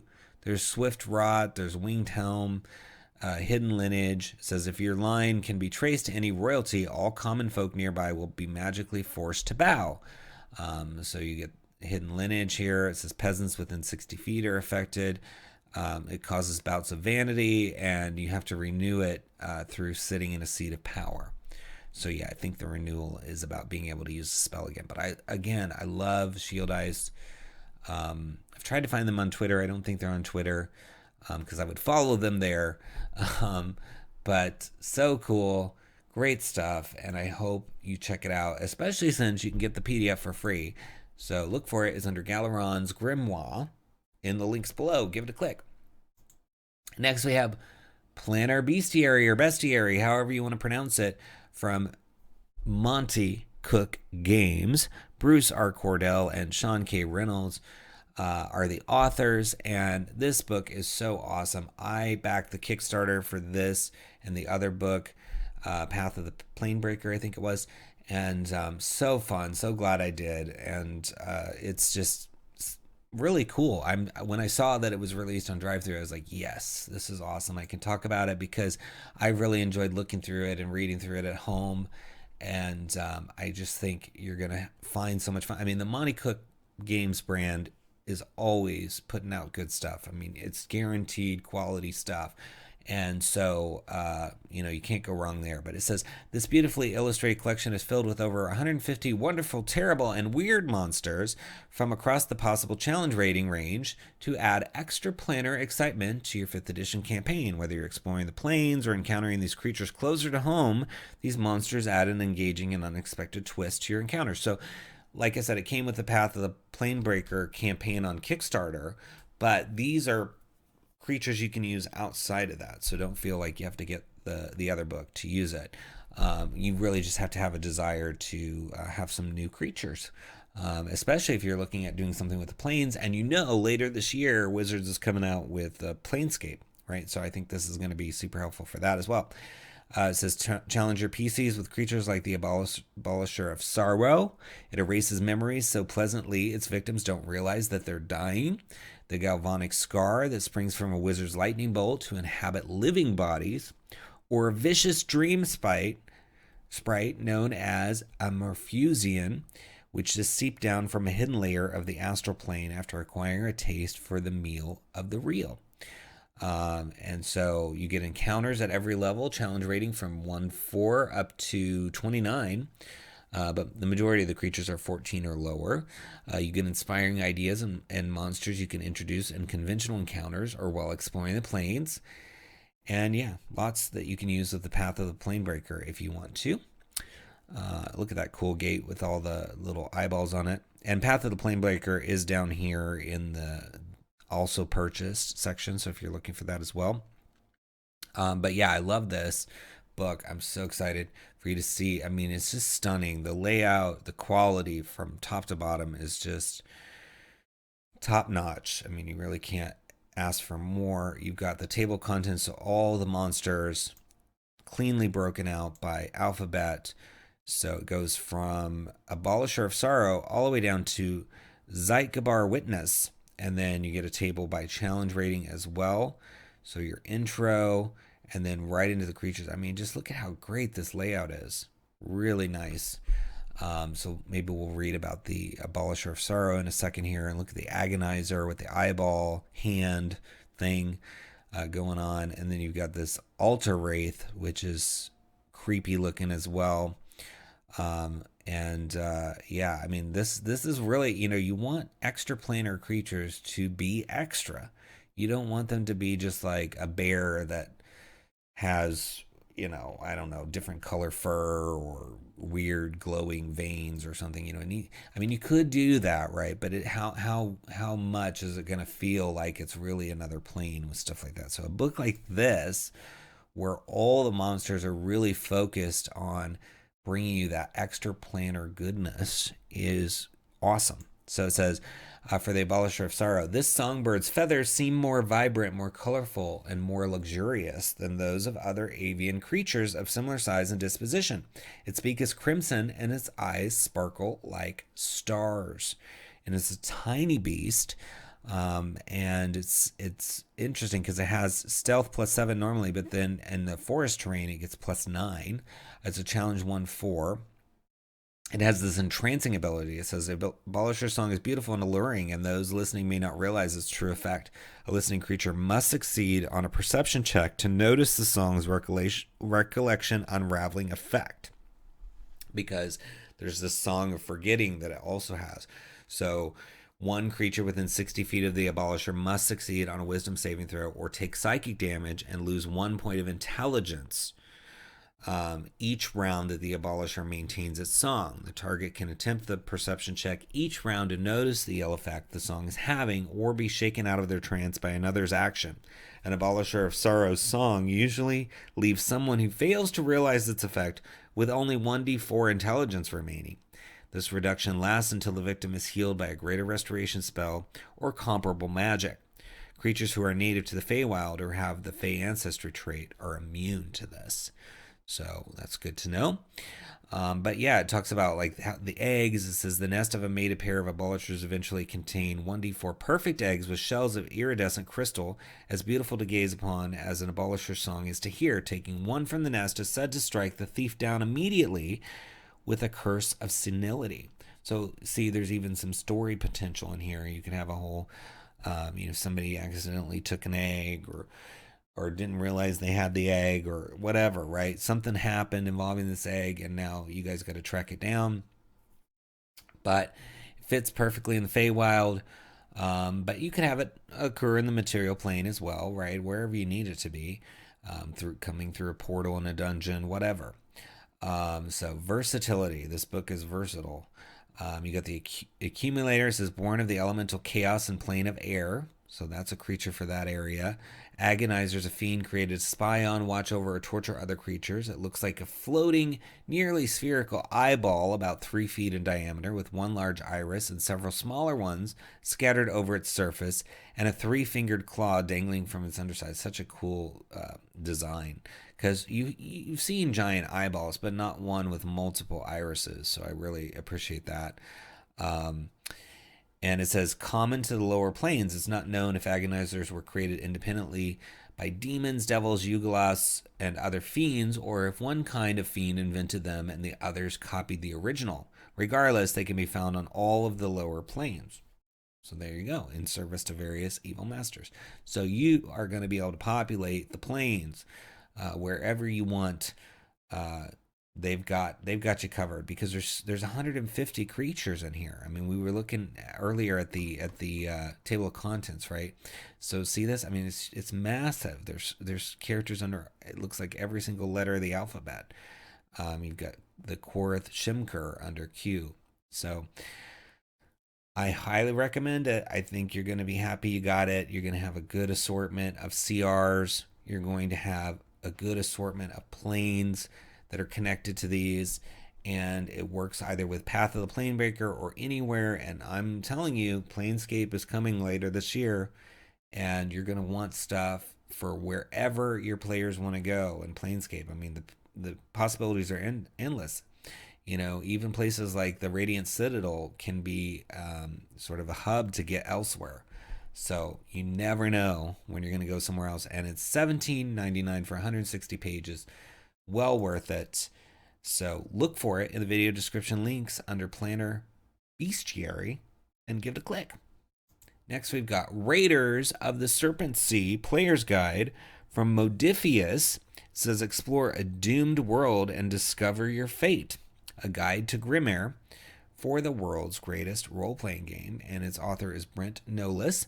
It's 82 pages for $8, so that's a great price for this book. It is one of 2 books that were released this week from Modiphius. There's the Raiders of the Serpent Sea campaign guide as well, but we only talk about one title per publisher per week, to be fair. But I do like to point out when there's multiples so that you can at least look at it on your own if you want to. But Modiphius always does really high quality stuff. They're just really talented, and I'm always excited to see stuff coming out from them. And so this is no exception. This one looks really, really cool. It says, from the lead designer of Dragon Age Origins, in partnership with the creators of Odyssey of the Dragonlords, comes Raiders of the Serpent Sea. Take to the seas of Grimoire and battle against the sinister forces of a forgotten past in an epic campaign for the 5th edition. It's a blend of high fantasy and a darker world of grim seafaring raiders. The world of Grimnir is an unstable and primal realm strongly influenced by Norse mythology and the histories of the Vikings. The raiders of Grimnir fight to survive in this doomed world filled with ancient and fantastic creatures. Nowhere is safe, danger and glory abound. You must become heroes and embark upon an epic adventure across wild lands and dangerous seas. Though guided by fate, your decisions matter and will drastically influence Grimnir's future. Will you finally break the cycle of death and devastation that is Ragnarok? Will you become a legend of the Serpent Sea? So you get an introduction to Grimnir, the campaign setting. You get the world, its origins, major historical events. You get new races and class archetypes. Includes a variety of new playable races and class archetypes inspired by Norse legends and Viking history. You can play as the half-giant tall folk, deep forest wolf riders, wooden constructs, raid leaders, and prophetic bards. You get epic backgrounds, 6 of those. These enhanced backgrounds develop interconnected motivations for the heroes, making them central to the story and the world. And then you get some new rules for spells, weapons, food, and mead, as well as ships of the sea. So statistics for a variety of ships likely to be discovered on the Serpent Sea. So I feel like this is a well-rounded assortment of things in the player's guide, and at a screaming good price. So I think you're bound to find things you can use for the $8 here, and 82 pages of content. So let's look inside, and I mean, just stunning artwork as usual from Modiphius. And yeah, I love the style, the fonts, everything. You get a little intro from Brent, and then it talks about the world here, and then it's really fun player facing maps. So of course the players wouldn't have everything labeled, but I'm sure in the other book that came out this week you would get everything labeled as well. So and then you get the rise of the Witch King, so a little bit about the history. And yeah, so we'll pick a few little spots in here to read to give you a flavor of how good the writing is and the content. So there's this little section here on the rainbow spear. So let's read that. It says, on an island in the center of a lake stand the statues of the gods, as well as an altar. The altar is the anchor for the rainbow spear, which the gods built into the earth to keep it from being moved from the location. The spear can only be activated at this location, but without its missing pieces, it behaves erratically and cannot truly be controlled. So I love that concept of like God sort of stabbed this spear into a certain spot to hold the world in its place. And so various things can occur there. And you've got, it looks like some of the gods, like hell is just discussed here. So fun stuff. And, you know, I just always find the Norse and Viking stuff really entertaining anyway. So it's nice to see that it's being discussed in these books and explored and giving you the opportunity to play with it. It says the pieces of the rainbow spear have been scattered, hidden, and protected by the Raider clan since those early days. The Volve have prophesied that if the spear were ever to be made whole again, it shall signal Grimnir's violent end. This has not deterred some from attempting the feat. So it's like, you know, you can bring about Ragnarok if you put these pieces of the spear back together, it sounds like. So yeah, let's scroll past these beautiful maps and find some more stuff to read for you. So it says, history of Grimnir. Birthed by primal magic centuries ago upon a vast, beautiful, and wondrous world, the Jotun warred with the heroic Vanir. The Jotun's leader, Boda, used might and treachery to force her way across those fabled lands till the Vanir were left defending a single settlement. They made their stand within the walled city, defending all that remained of their past, their beliefs, their very way of life. At Boda's side stood Murghol, whose earlier betrayals had already weakened his former Vanir allies. In exchange for the power Boda offered, Murghol had become her consort and the architect of the Lost Land's utter destruction.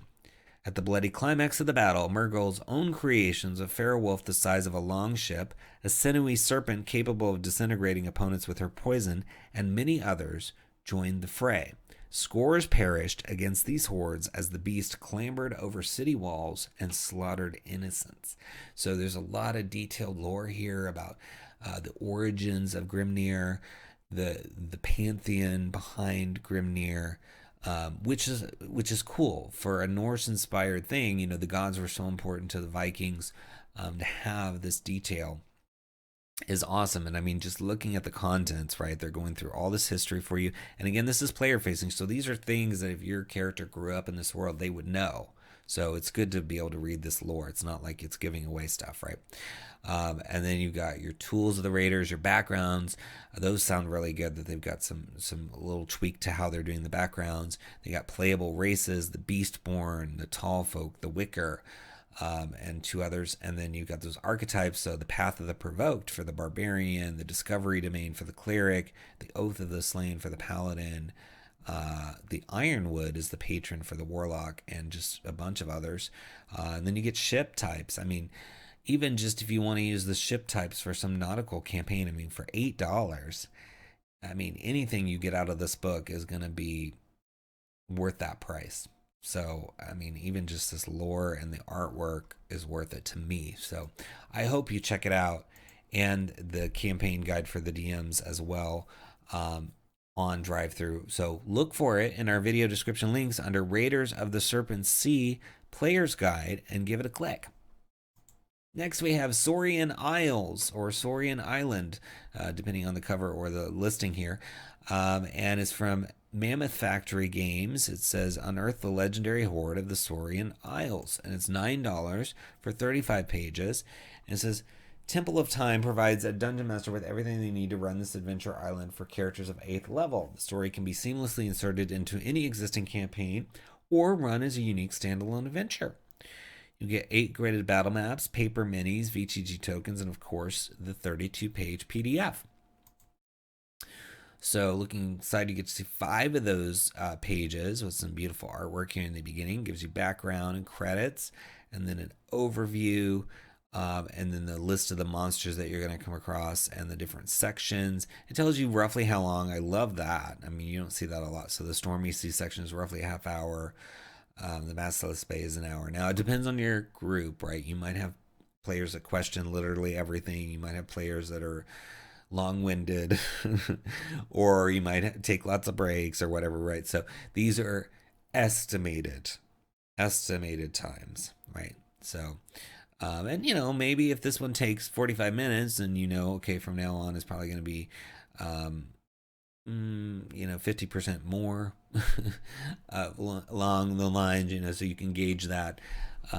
You know, so have your party go through one and then adjust the times. So here you got the Isles, information on the Isles and the Stormy Seas, and I mean, look at this fun map. I like how it's kind of encapsulated in this sort of mountain range. So once you get in there, it's got this sense. I mean, if you're being very descriptive as a DM, you can say, you know, the looming mountains that surround you, you know, and just sort of make people feel stuck in here. And that heightens the tension, because tension is, I think, critical to a good adventure and keeping people at the table or coming back to the table. If it's just like, you know, frolicking through the tulips and there's no tension and everybody's just happy, the commitment to keep coming back can be not there. So, all right, now, you can have moments of frolicking through the tulips, but I'm talking if that's the dominant feeling all the time, it can be tough to keep. Not impossible, but tough. So you got the Stormy Seas here. It says the arcane storms that sank the 𝙤𝙘𝙤𝙀 Isles remain a persistent threat, making the surrounding seas especially treacherous. Clear skies can rapidly shift into lashing storms, sometimes over a matter of minutes. Characters sailing toward 𝙒𝙗𝙗 must keep a careful eye out for changes on the horizon. During the final day at sea, before they reach the island, any character with proficiency in perception can make a perception check to do so. Should any of them succeed, they steer clear of any storms. Should the characters fail to detect oncoming storms, they are caught up in one and must struggle to keep their ship from being torn apart. So there's a whole skill challenge here. It talks about the different ship damage that you'd have to deal with, so that's fun. And then just looking up here, the overview, it says the first part is exploration, puzzle solving. The characters travel to the mysterious Isle of 𝙤𝙘𝙗 and explore its surface. And then part 2, the caverns below, it's about ambush and exploration. The characters navigate the web of treacherous tunnels under 𝙤𝙘𝙗. And then part 3, the horde, there's the boss battle and looting. The characters enter the fabled treasure vault of the dragon 𝙤𝙤𝙪 and face the elder worm in battle. So sounds fun. And then there's even several hooks you can use. So one of them is Lizard Tales. A raving ship captain or retired adventurer is about town, telling all who will listen about the strange lizard folk he and his companions ran afoul of on 𝙤𝙘𝙗. He is convinced that they are guarding some grand treasure. So very cool intro, and then they have other one, and then backgrounds on the 𝙤𝙘𝙗𝙗 Isles. So I feel like they're really prepping you well with this. And the artwork is fun. The layout's nice. It's I think it could be a really cool adventure. I love this beautiful map. I like that it's a mixture of things. You know, if you're looking at the overview and what it says is going to happen, you know, it's everything from exploration, puzzle solving, ambush, exploration, battle, loot. So it's quite a mixture of the pillars of the game. So I recommend it. Check it out. It's under Saurian Island in the links below. Give it a click. Next, we have a Shadow Over Odir, a coastal mystery adventure for 2nd to 4th level characters in 5th edition. This is a dark conspiracy lurks beneath the waves. Can you find the scourge before it's too late? And it's from Pico Strix Press, $9.99 on sale, normally $14. 48 pages. Authors Marco Piana, Caterina Capagrossi, and Corzanth. It says a covetous monster haunts the streets of the statue island of Odir, wreaking havoc on local markets and warehouses and terrifying its citizens at night. A ruthless hunter with a sordid past is hiring forces to capture the creature and free the city of this scourge, or so she says. Will you be able to find the monster's lair and end its reign of terror over the lower city, and who will you trust as your ally in this dangerous quest?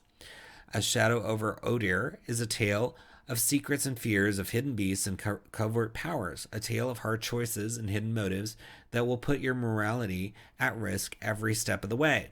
Embrace the ways of Odir and explore its peoples, remedies, and weapons. Make the right friends, follow the mayhem, and beware of the streets at night. So I always love the artwork with Picostrix. They have some real talented artists, and in this case, it looks like it's Katerina Capagrossi, and yeah, it just looks beautiful. So just scrolling through, you can see, I mean, the layout is nice, and there's just so much artwork in here to enjoy as well.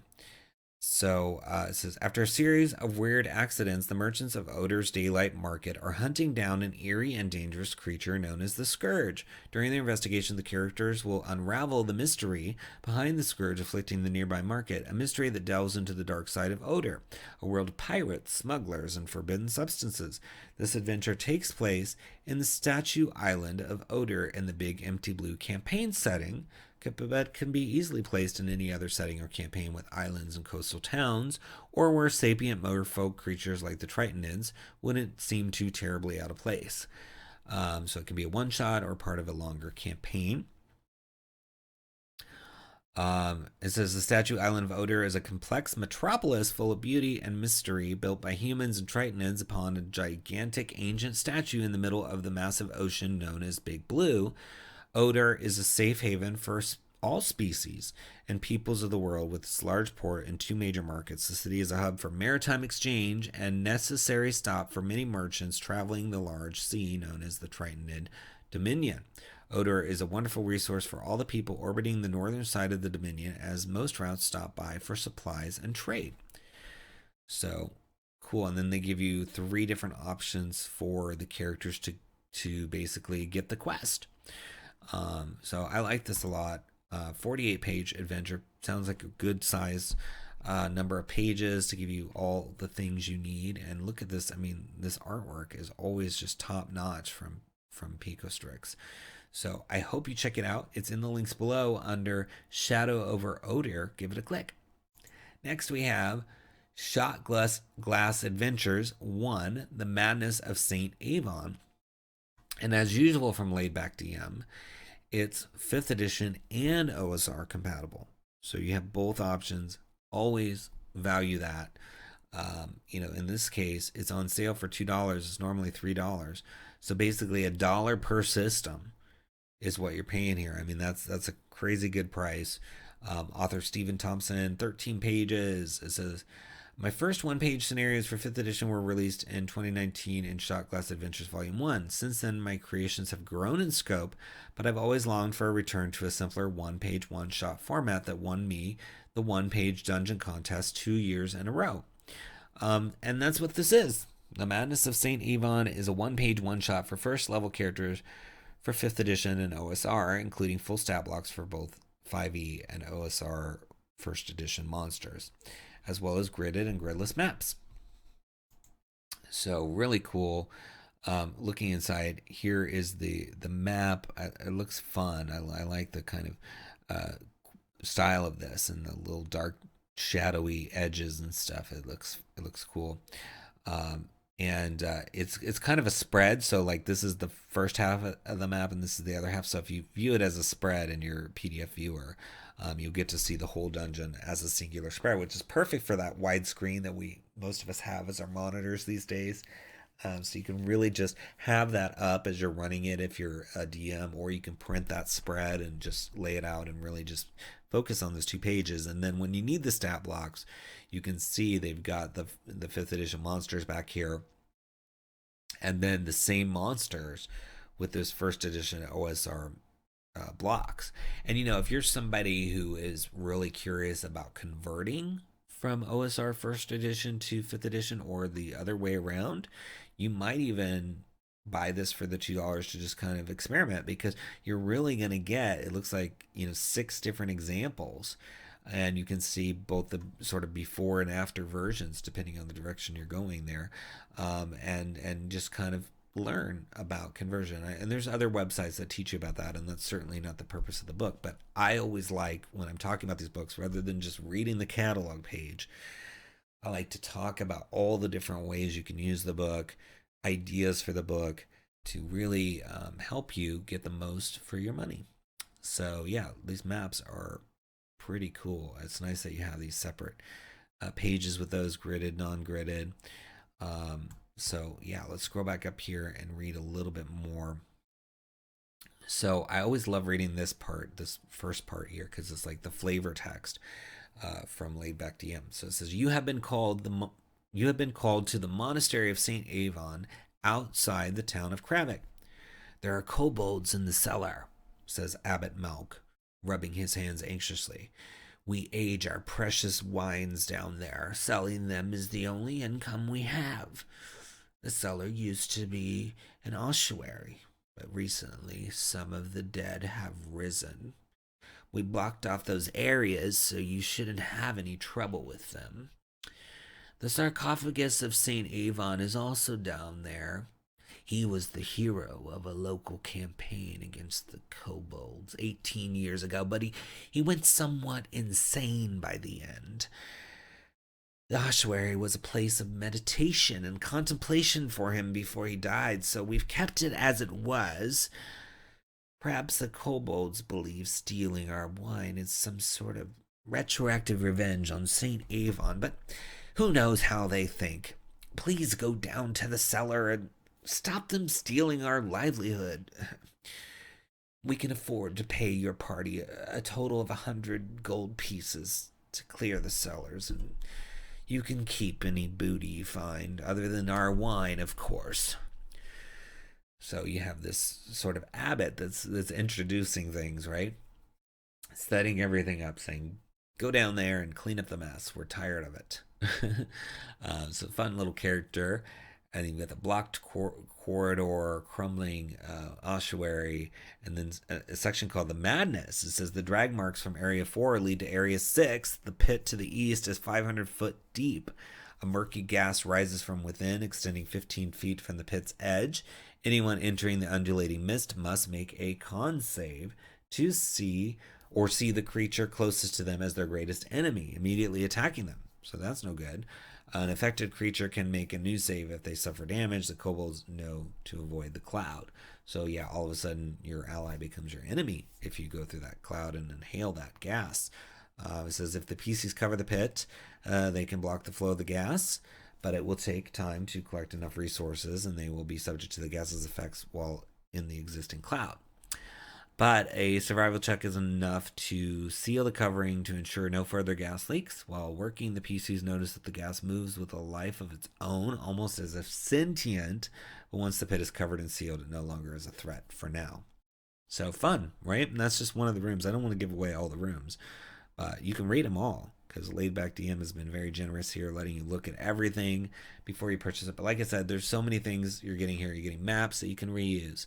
You're getting 2 systems. You can even practice conversion using this.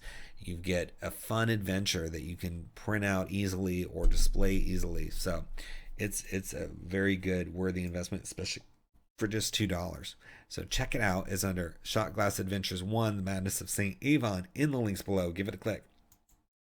Summoner NPCs, Villains, and Their Summons is next from Night Vision Creative and Brendan Jones Rebrandt. And it is $9.99 for 53 pages, 5th edition. So it's a creature companion for Creed's Codex Arcane Secrets of the Summoners. So you can use it with that book, but it can also stand alone. This was kind of part of a Kickstarter, and it says it was the most requested add-on during their Kickstarter.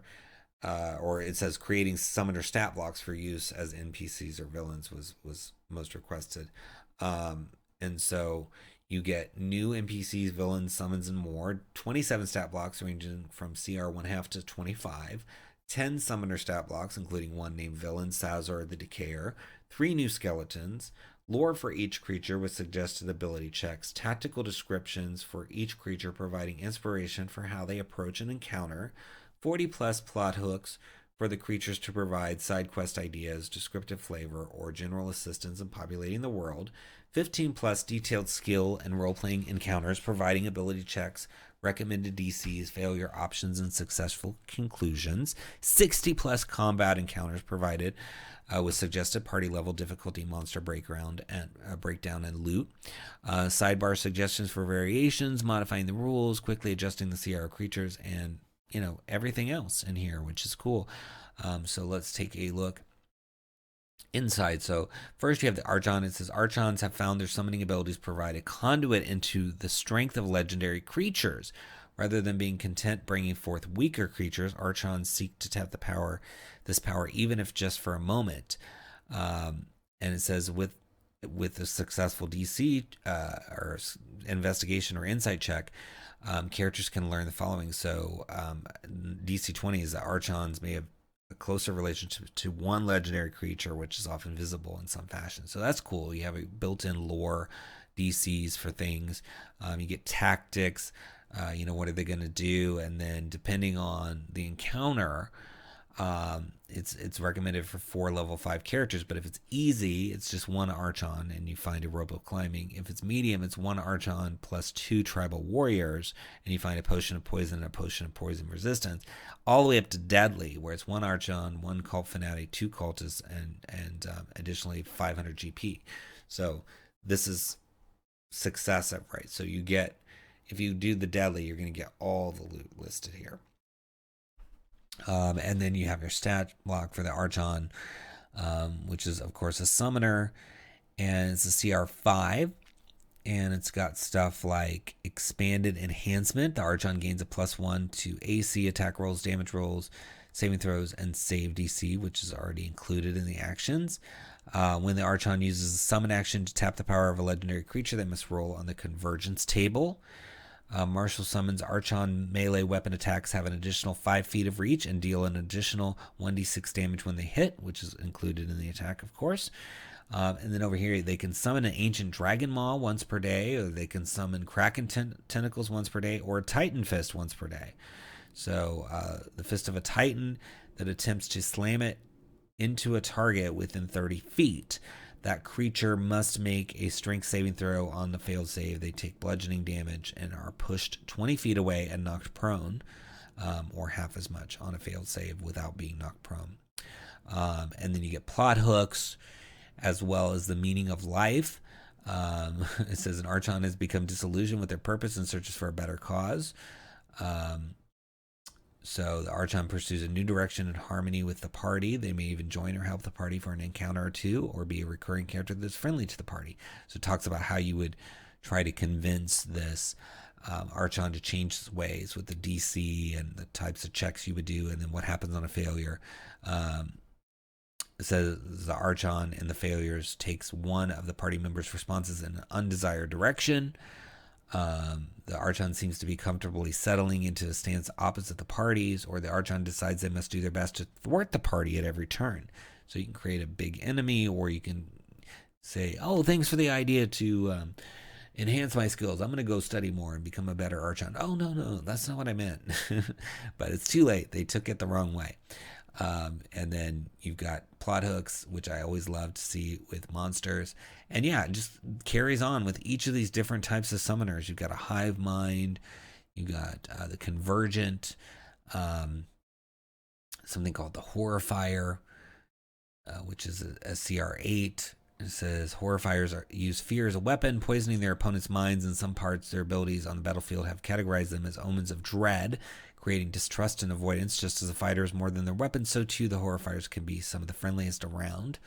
And it can do various things down here, scaring, transfixing, absconding. So it has a summon. It just says summon creature. The horrifier summons a huntsman or a CR5 creature of the GM's choice. And then it does various things with the summon. So all sorts of variations in here on having something summoned. by a creature that is skilled at summoning and has different effects on that, and a wide range of CRs for the 27 creatures. So great purchase if you need some creatures or you want to have a summoning themed campaign.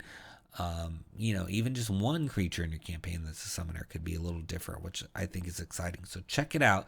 It's under Summoner, NPCs, Villains, and their Summons, and the links below. Give it a click. Next, we have Woodlands Witches, a themed 5th edition mini source book from Let's Rock and Roleplay author Nick Lowe. It's 50 pages for $9.85, and it says it focuses on themes of folklore and woodlands mythology, and it features 2 new subclasses, a new playable race, 2 new backgrounds, multiple spells, items, monsters, and more. It says you may use any ideas, writing, or artwork from this mini source book and apply it any way you see fit to your table. That could be creating a quest item out of one of the trinkets, turning one of the subclasses into your campaign big bad, or even basing your own playable character around one of the many fully colored illustrations inside. So lots of uses for this book. You can see they've got the Briarlocks is the race, and then you've got Feral Heart for the sorcerer, and then Witchcraft for the arcane tradition. Backgrounds like Child of Nature, Friend to the Animals, Huntsman, Sacrificial Survivor, Woodsman background. And then you get forest characteristics. So these would be bonds, flaws, ideals, etc., as well as some trinkets. And then you get spells, magical items, monsters like the Black Shuck and the Wood Woes, and then some encounters. So I think this is a good mixture of stuff. And we get to see a little bit about the Briarlocks. So let's read about them. It says Briarlocks are magical plant structures given life and semblance by an ancient and powerful woodland entity. They can be found in the deepest, darkest forests of the world, especially those that have a connection with the Feywild or other sources of magic. Briarlocks tend to be solitary, but they can develop strong bonds with others, and their natural wanderlust often leads them to leave their forest domains in search of adventure. Physically, Briarlocks resemble blights and may be confused for them at first. However, those who encounter them quickly realize that they lack the sinister nature of blights, and their presence does not corrupt the forests in which they dwell. So it says, legend has it that the mysterious archfey known as the Frau Hall created the first Briarlocks as guardians of her forest home. So yeah, get some good lore background on the race before you get into the traits. But yeah, I mean, there's some fun names for the spells too, like Blood to Bramble, Twisted Tongues, Treachery of Ravens, Creeping Mold. Yeah, this seems like a really fun book for a pretty good price. I mean, it's only $9.85 for 50 pages. You know, that's a good chunk. I mean, 50 pages is no joke. So I love it. Check it out. It's in the links below under Woodlands and Witches. Give it a click. All right, that was our last new release. Before we go, though, let's talk about our discount for next week. So it's going to be on Rest and Recuperation from Raw Press. It's normally $3.99, but we're going to have a discount for you. It's 19 pages, and it gives you rules for playing out the downtime between adventures. So characters can now use their lifestyle directly during downtime. So you have to pick a lifestyle for your character, of course, in terms of like what your typical income or means are. Each downtime might modify your relations to the community where you spend your downtime. So then there's sort of reputation things going on. Before each week of downtime, the DM can generate a random event to make the downtime even more interesting. You can go on tavern crawls, tell tall tales, rest to heal lasting damage and diseases. You can earn or lose coin by working, gambling, or fighting. So lots of options, which is cool. And, downtime can be just kind of glossed over or boring. So with this book, you're going to have some options to spice it up. So I hope you check for that discount next week. Every Monday we tend to release a discount for you. So check it out around 10 a.m. Mountain Standard Time on our Twitter, Facebook, Instagram, etc. at Splinterverse. So that's it for the new releases. Please subscribe to the channel, like the video for the algorithm, leave us a comment for that algorithm. We'll respond to all of those personally. And if you can, share it on your social media or around with friends via email or wherever, Discord servers, forums. That's helpful to get all the eyes on these books. You know, a lot of third-party publishers took a hit during this whole OGL debacle, so you know they lost a lot of income. So if you can help spread the word that people out there have books and are interested, that would be great. Please click the links for all the products we covered this week. And if you purchase anything after you click those links, you're going to help support the channel, even if it's something we didn't cover, through a small affiliate fee. So please, if you're thinking about shopping, maybe visit one of our videos and click one of our links first, or bookmark it or something, so that you can get those, get us that affiliate fee and help us if you're going to shop there anyway, because it won't increase your price at all. And if you want to really help, we have 7 books we've released, including our latest, the Dragonlance Companion. Those are listed in the video description, as well as at our website, splinterverse.com, where you can find out more about us and sign up for our newsletter and all that good stuff. But before I go, just want to comment a little bit on the good news that the SRD is now in the Creative Commons. I think that's excellent. I feel like 5th edition is going to become an edition of the people. I mean, Wizards is probably going to move on for it. I don't think they're going to stick with the backwards compatible. They might with oneDnD, but I feel like because their desire to have a separate license, they'll probably disconnect the two, which makes sense from a business standpoint. So 5th edition, I think, will be always with the people and able to be created, new content, under Creative Commons or the OGL. And I want to also say, the Black Flag system being developed by Kobold Press is meant to be compatible with 5th edition. And 2C Gaming, another popular, successful third-party publisher, is working on a system that's going to be compatible. With that one, I'm not sure what the licensing is going to be. I know Black Flag is going to be under Orc, so it'll be like an open gaming license. I'm not sure about the 2C Gaming one. If anybody knows, please let me know. I hope it's available under like Orc or something for others to create with. But I think the future is bright for 5th edition. I think it's going to become owned by the people rather than Wizards. They may still do stuff with it, but I think once they get to oneDnD's official release, they'll probably just kind of move on. And that doesn't mean we won't be looking at oneDnD as well. It's just we have to see what it's like and whether it's better and what's different about it and all of that stuff. And but I'm encouraged that the OGL, that the SRD, these things are now available through Creative Commons and things. And so we have lots of opportunities. So please, as creators, be inspired. Please, as customers, help support these creators. We've all taken a hit during the sort of anger at WotC.